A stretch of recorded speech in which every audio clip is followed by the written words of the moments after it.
Okay. Give me just a second here. Gonna pop the stuff out.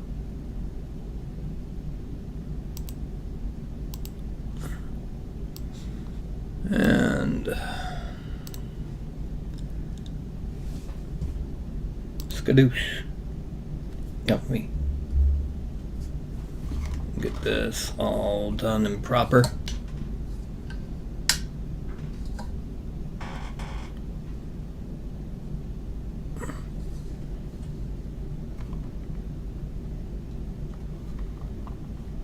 Okay.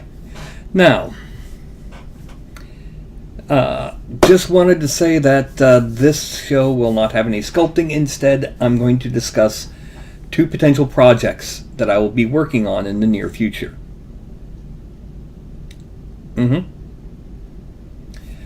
These two projects are not just figures. They are full games that I could be working on. Full games. Tabletop miniature games. The first, I'm tentatively titling it The Last War. It's set in the relatively near future, and long story short, Earth gets a message that an alien race has just learned they exist and doesn't like that idea. They wanted to be alone in the universe, so they're coming to go. So, Earth governments band together, doomsday cults form. You know, kind of exactly what you expect would happen if we got word that we're about to be invaded by aliens who don't want to take anything from us. They want to destroy us. And, crazy cat. Well, meanwhile, about 2 planes up from here, an angel's looking down. Now, they haven't heard from the big guy in over 1,500 years. And they're seeing what's going on. And they're like, you know what?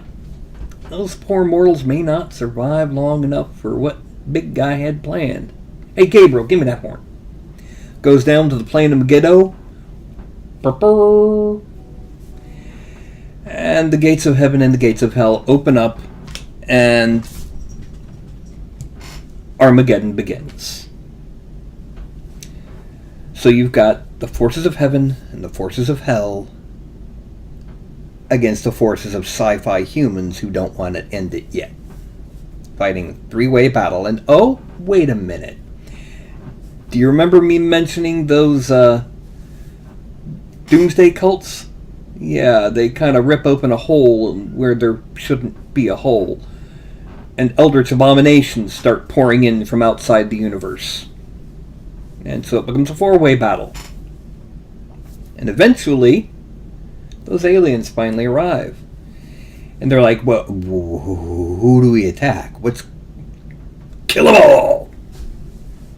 So yeah, that's tentative Last War. It's a 8mm. And by 8mm, I mean, just as a test print I made a while back, one sample figure. 8mm troops, 5 figures on a 30mm base.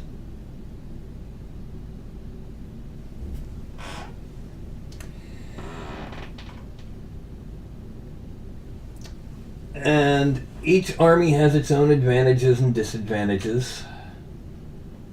You know, things like every one of the human units has a ranged attack of some kind. Angels have extreme mobility. Eldritch abominations break the rules. That kind of thing. The other game I'm considering working on, the best way to describe it would be a tabletop. Well, actually, I originally created it as the concept of a tabletop MOBA, but its a better way to describe it would be a tabletop Dynasty Warriors. Basically, the core mechanic is that you get your champions, whether they're normal-sized figures or giants or whatever. They have 10 to 15 minions, and they all have the same kind of minions. So, all of their minions are of the same type. So, just as an example, Hephaestus, who is, the Greek deity of the Forge. He's on the Guardians side. His minions are Cyclops, and their type is Blocker, which the best way to explain what I mean by that is that a blocker minion is high movement, average durability, low melee damage. They rush in there and block.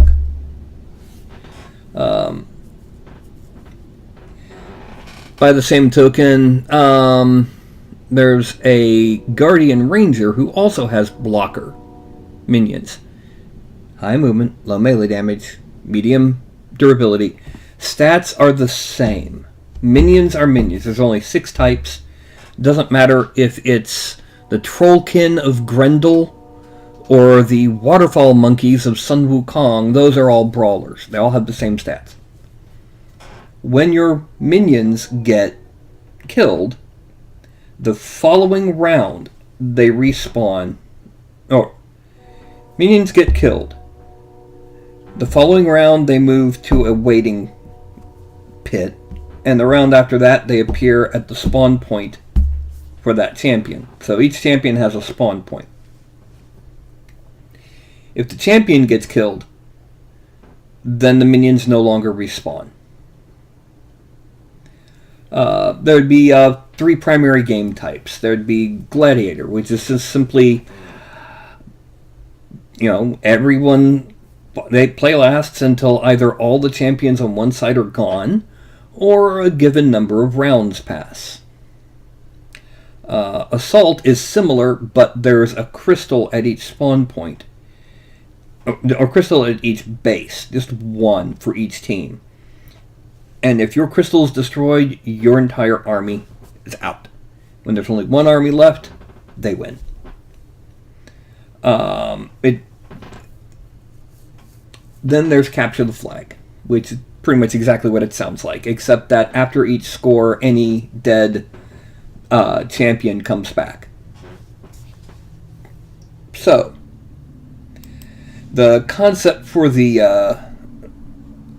actual story of that particular battle is that it's various deities and fiend lords and other supernatural entities who are fighting for the fate of the multiverse. Gee, how original. Yeah, I know, but basically it ends up being 3 teams.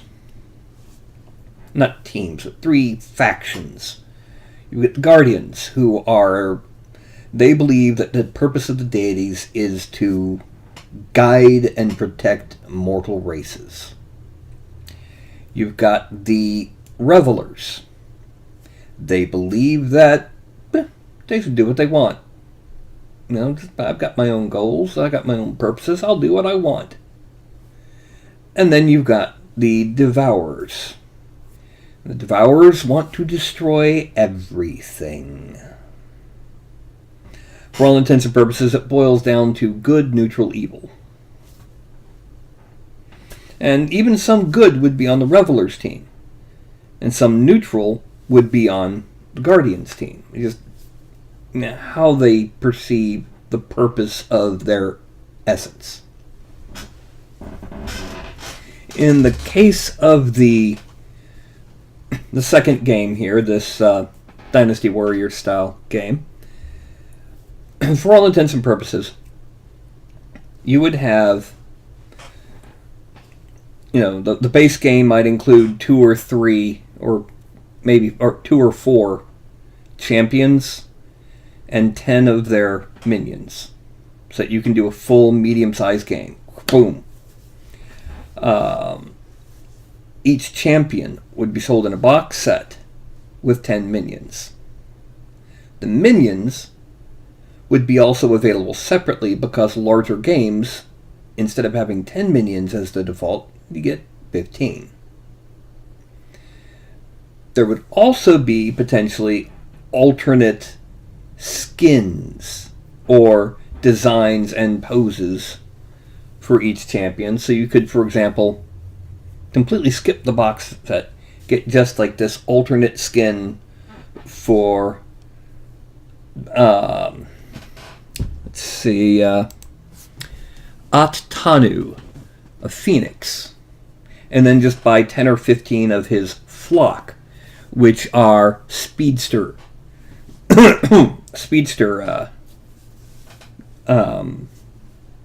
minions. High mobility, average melee damage, low durability. Then, paint them up, put them on the board, and go at it. This way, expansions would be pretty easy, simply because your box, you get a new champion comes out in the box. Figure form, models of his miniatures, enough for a full, medium, or small game, and a card with his profile and special abilities. And he just slots right into the game. No need for a new book. Everything you need to play that champion's right there in the box. Or, that's all you need. In the case of alternate skins or an alternate print where it's just a figure, it would have that same card. So that you could make sure that you're still usable without having to buy the big box. I do not like, how to put this, capitalist blackmail.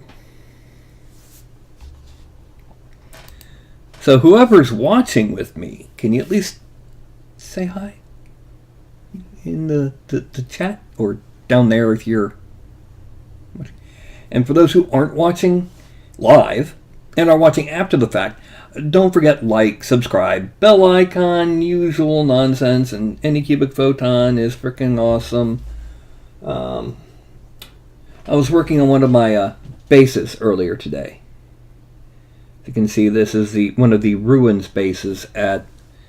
It was a 25 millimeter base. I scaled it up to 32 millimeters for Eldar Guardian, but the Guardian ended up looking like garbage, so he's going to be going in the dip. Anyway,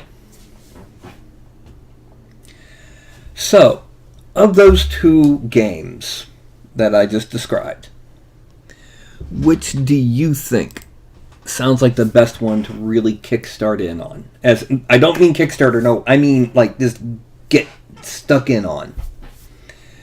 Do you think the mass epic 8mm scale with huge armies roaring in would be a good thing to start with and work on the game rules and things?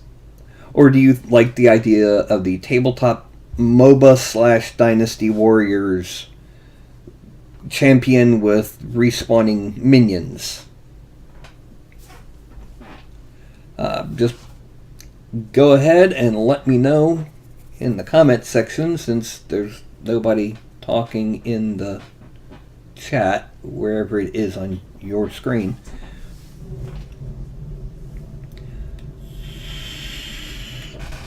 But just as an example, I've worked up currently about 15 of what will be the initial champions.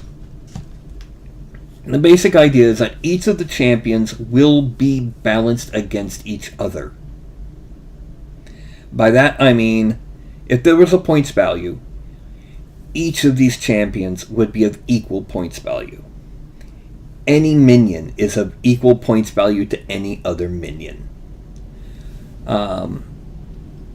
But the champions are Grendel the Troll God with his Trollkin Brawlers. He's a Devourer. Tyr, the Norse war god, he's a guardian with his Einherjar slashers. Slashers are, where is it? They're high damage, low durability, average speed. Okay. Then there's Nur Athrash.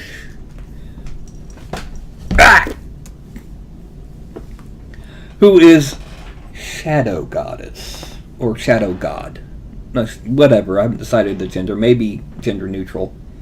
With Shadow Wraith Speedsters. Tridani, who's a lightning goddess, with Skamal blockers. Skamal meaning cloud, by the way.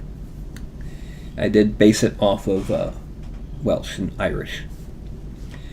Then there's the Lord of Obsidian. Oh, Tridani is a guardian. Lord of Obsidian is a guardian. A volcanic knight with his obsidian knights, who are brawlers. Jord, a Norse nature goddess with earth elemental glaciers. Glaciers are high durability, average damage, low speed.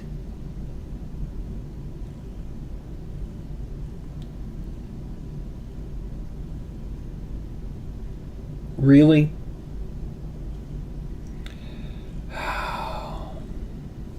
Ugh. Then she is actually a reveler. She's not good, she's not evil, she's just meh. I want to be able to decide my own way. Then there's what do they call her? Kath Tunar, who is well, he's strange. One of the mechanics is that for every kill you get, you or your minions get, you gain points towards your ultimate. And each champion has a different number of points before they get their ultimate.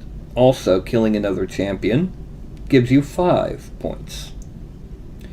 Well, this guy, every time, instead of getting his ultimate, every time he hits that point, get off my shoulder, you're digging in deep.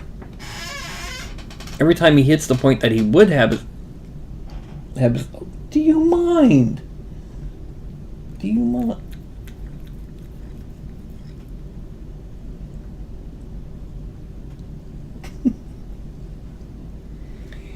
Anyway, what I'm trying to say, that Ralph won't let me say. No, Ralph, no. Shoot. Go. Go, Ralph.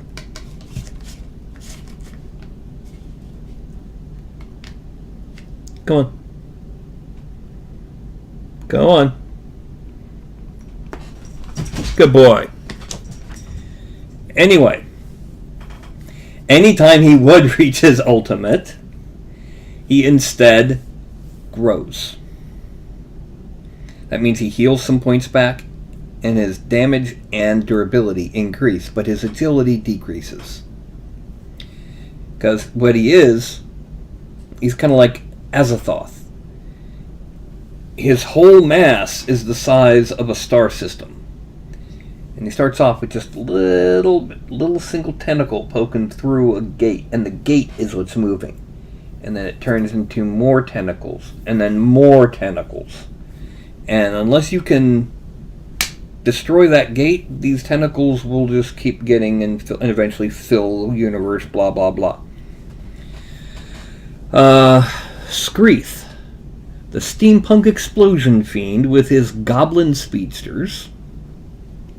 Hephaestus, the Greek forge deity with his cyclops blockers.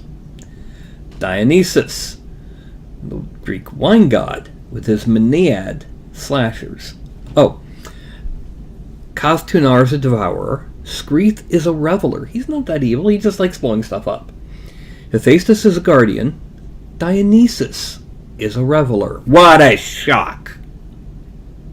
Fafnir, the dragon god, with his worm tankers. And these aren't, big winged dragons. These are more Lindverm.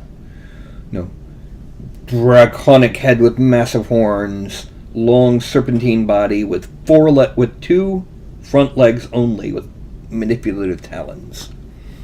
And he's a devourer. Gee, what a shock once again. The Gray Sensei, who is a warrior, is a mortal warrior who became so skilled that he became the fight. He lives for fighting, and he has his minions, the students of the Gray, who are tankers. He's a reveler because he wants to only fight. He does not want to protect, he does not want to destroy. At-Tanu is a phoenix. Her minions are the Flock, which are speedsters. Utgard-Loke. At-Tanu is a guardian. Utgard-Loke is a devourer. He's a frost giant mage, and he's got Jotun giants, glaciers. And finally we have Sun Wukong, the Monkey King.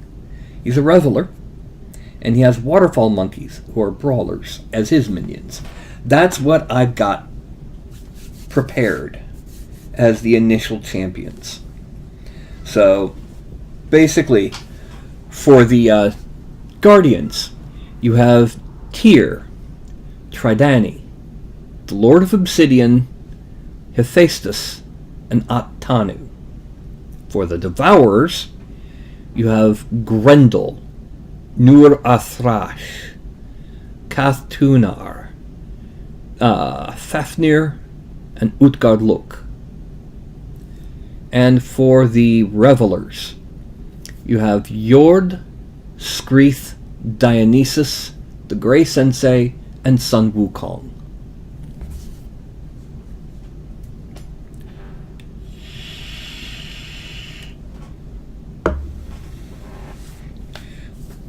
Going back to The Last War, its concept is a bit more traditional war game, albeit with the sci-fi flair. The initial start has humans, angels, demons, eldritch abominations. And then there will be a major expansion, adding 3 more forces. You see, early on, several different regions on Earth, contact is lost. No. Go down. Contact is lost. Among these are Scandinavia, Japan, and several other regions. I haven't decided exactly who. But there's like barriers around them. And right about the same time as the aliens reach Earth and they join this massive war, the barrier around Scandinavia and Japan falls. Those 2 barriers go. We find out that Scandinavia is now under the control of the Asgardians, Aesir and Vanir. And their whole purpose is to protect their people, the people of the North. From a human point of view who lives there, they're good. Good line. But they really don't like the angels. And of course the demons and the eldritch abominations is outright, get rid of. And, well, a bit of a diplomatic kerfuffle that caused the Asgardians to now also be at war with the rest of the world. Meanwhile, in Japan, it turns out that the yokai took this opportunity to pop down and have taken over Japan. They're not evil, per se, but humans are just cattle. And they also have a thing against the angels and the demons and those pesky aliens that have just arrived. So by the time the aliens get there, there are 7 factions. EarthGov, Angels, Demons, Eldritch Abominations, Asgardians, Yokai, and Aliens. Each one with their own specific army lists, their own specific advantages and drawbacks. As many of them as possible will have advantages and drawbacks that are army-wide. For example, like I said, the EarthGov, almost every unit has ranged attacks. The Angels, almost every unit except for one, has a mobility advantage, whether it's simply being able to hop over narrow terrain or full-on flight. Eldritch Abominations, their advantage is that almost all of their troops, except for simple basic cultists, break the rules of, or break the laws of nature in some way. One of them, for example, the entire unit looks like a whole unit of different of multiple critters, but it's actually just one being who's intersecting with our three-dimensional space, so we're only seeing like the cross-section of his fingers. This means they can teleport short distances, among other things. But those are the two games that I'm working on. Actual game mechanics and stat and things like that are, they're under wraps until the game comes out. But for now, we're talking however long it takes. Now, I'll still be doing other sculpts, but depending on which game I go for, I'll also be doing sculpts for that. In the case of the last war, I remind you, humans are this tall. Once again, here's a print that I did as a test print of some humans, human troopers. You see how tiny they are when compared to a regular figure. There we go. Now, this does mean that some of the angels and devils and eldritch abominations are this tall. But EarthGov has mechs.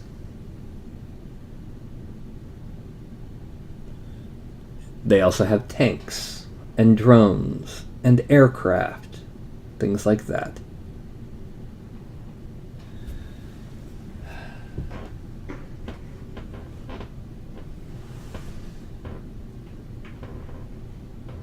Now, if I do the MOBA / Dynasty Warrior game, then when I sculpt, it would be the champion and 1, 2, or 3 minions. Now, by that I don't mean 3 different kinds of minions. I mean, Utgard Loke's minions are all frost giants, but there'll be 3 different frost giant figures to represent them.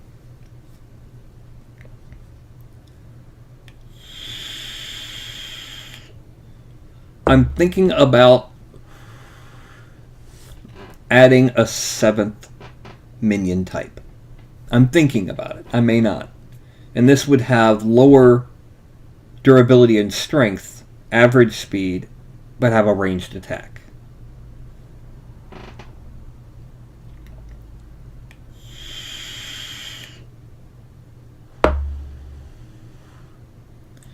Anyway, so those, all 2 of you watching besides me, go ahead, say something. Which of these games sounds like something that you might want to play? The big mass battle epic game system? Or the tabletop MOBA / Dynasty Warrior game? Well, I get a sip of soda. Get a sip of soda. Get a sip of soda.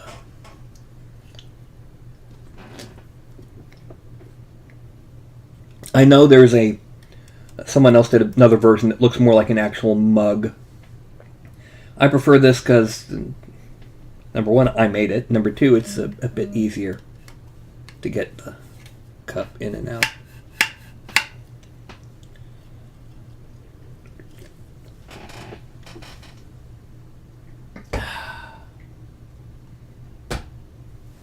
All right. Well, no comments from the peanut gallery. As we hit half an hour on the broadcast. I think I've given enough information about my upcoming projects. It may have gotten a little bit too much. You never know. But my goal is to connect with someone with a lot better mass production capabilities than I have, and actually get these out there. If I need to, I can simply have them, be available online for people who have 3D printers. But for people who have FDM printers, these are going to be a problem.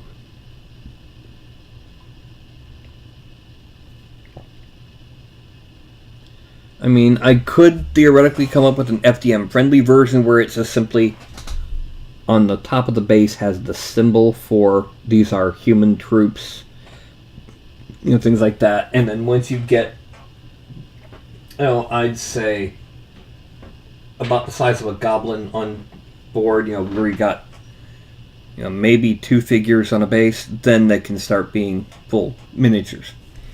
Anyway.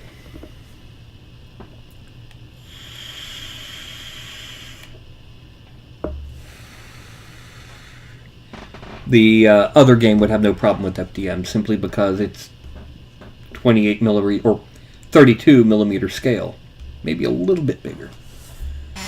So, since I has no comments being made, nobody's saying nothing, I'm going to go ahead and do my usual goodnight. This was just a short little broadcast talking about what's going on.